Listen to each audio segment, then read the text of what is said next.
Hi guys, আসসালামু আলাইকুম। It's me Roshni. Welcome to our another new shopping blog. কেমন আছেন আপনারা সবাই? আশা করি সবাই অনেক ভালো আছেন। আল্লাহর রহমতে আমরা অনেক ভালো আছি। শপিং করতে কার না ভালো লাগে? আমার তো মনে হয় শপিং করতে সবার ভালো লাগে। তার থেকেও বেশি ভালো লাগে জামাইয়ের পকেট থেকে নিজের মনে করে টাকাগুলো খরচ করা। আমরা আজকে কি কি কিনলাম, কোথা থেকে কিনলাম, তাই নিয়ে থাকছে আজকের ব্লগ। সো না টেনে পুরো ভিডিওটি দেখবেন। আই হোপ আপনাদের সবার অনেক ভালো লাগবে।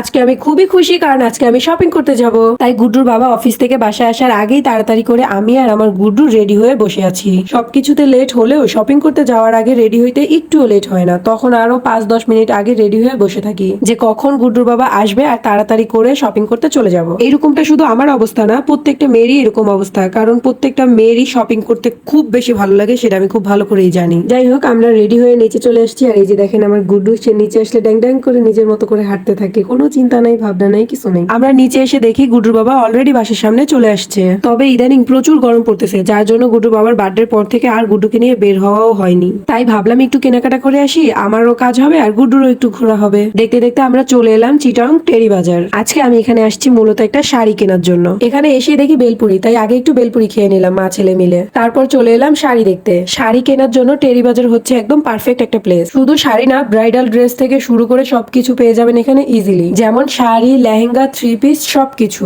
তাও আবার অন্যান্য জায়গার তুলনায় খুবই রিজনেবল প্রাইসে। আর আমি এখানে দেখছিলাম অনেক সুন্দর কিছু শাড়ি, যেগুলো সিম্পলের মধ্যে খুবই গর্জিয়াস। আর এগুলো কিন্তু অনলাইনে ভাইরাল হওয়া কিছু শাড়ি। তবে এখানে আসার পর আমি শাড়িগুলো দেখে পুরাই কনফিউজড হয়ে যাই, কোনটা রেখে কোনটা নিব। যাই হোক, খুব কষ্টে একটা সুন্দর শাড়ি সিলেক্ট করে দেন আমরা চলে আসি নিচে। নিচে এসে আবার আমরা মা ছেলে মিলে বেলপুরি খাওয়া শুরু করলাম। গুড্ডুর বাবা আমাকে বলছিল, আগে তো ছিল তুমি একা, এখন হয়েছে আরো একটা, তোমরা দুজনে মিলে আমাকে পুরো পাগল করে ফেলবা। তবে বৃহস্পতিবার ছিল দেখে কিছু বলে নাই, কারণ সে শুক্রবারে একটু শান্তি মতো ঘুমাতে পারবে তাই। আর এই সুযোগটাকেই আমি কাজে লাগাই, ওকে বৃহস্পতিবারে একটু করে প্যারা দেই। তবে আজকে প্রচুর জ্যাম থাকায় আমার নিজেরই খুব বিরক্ত লাগছিল। আর এইটা আমাদের শুক্রবারের কিছু ভিডিও ক্লিপস। নেক্সট ডে আমরা চলে আসি 2 নাম্বার গেট, কারণ এইখানে আরো একটা খুব মজার বেলপুরির দোকান আছে। কারণ আমি আর আমার গুড্ডু তো বেলপুরি খেতে খুব পছন্দ করি, কিন্তু গুড্ডুর বাবা তেমন একটা পছন্দ করে না। কিন্তু এখানে আসলে গুড্ডুর বাবা 2-1টা বেলপুরি খায়, কারণ এখানে বেলপুরিটা খুবই মজা। তারপর আমরা চলে আসি ব্লু মুনে, কারণ আজকে গুড্ডুর বাবা কিছু শপিং করবে।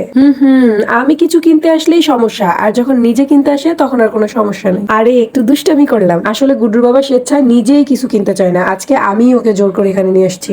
আসলে ছেলে মানুষ মনে হয় এরকমই হয়, তারা কত কষ্ট করে টাকা আর্ন করে কিন্তু নিজের জন্য একটুও ব্যয় করতে চায় না। অথচ ফ্যামিলির লোকজন যখন যা বলে সেই ইচ্ছাটা পূরণ করার চেষ্টা করে। তাই ভাবলাম গুড্ডুর বাবা গতকালকে যেহেতু আমাকে একটা শাড়ি কিনে দিছে, তাই আজকে আমি ওকে কোনো কিছু কিনে দিব। কিন্তু যাওয়ার পর ওর কথা আমি ভুলেই গেছি, আমি নিজের মতো করে সবকিছু দেখা শুরু করছি। আসলে মেয়ে মানুষ তো ড্রেস আপ দেখলে আর কন্ট্রোল করতে পারি না, তখন শুধু নিজেরই নিতে ইচ্ছা করে। যাই হোক, গুড্ডুর বাবার জন্য খুব সুন্দর একটা শার্ট নিয়ে আমরা বাসায় চলে আসি। শুধু আমরাই কিন্তু কেনাকাটা করিনি, আমার গুড্ডুর পছন্দেরও একটা জিনিস কিনেছি, সেটা হচ্ছে জুতা। ওর আরো ছোট থেকেই জুতা খুবই পছন্দ, ও জুতা খেতে, জুতা দিয়ে খেলতে খুবই পছন্দ করে। যাই হোক, আমার শপিং ব্লগ আজকের মতো এই পর্যন্তই। দেখা হবে অন্য কোনো ব্লগে। ততক্ষণ পর্যন্ত ভালো থাকবেন, সুস্থ থাকবেন, আর আমাদের জন্য বেশি বেশি দোয়া করবেন। আল্লাহ হাফেজ। আর আমার ভিডিওটা যদি ভালো লাগে তাহলে অবশ্যই একটা লাইক দিয়ে আমার চ্যানেলটাকে সাবস্ক্রাইব করে দিবেন। Tata, bye bye.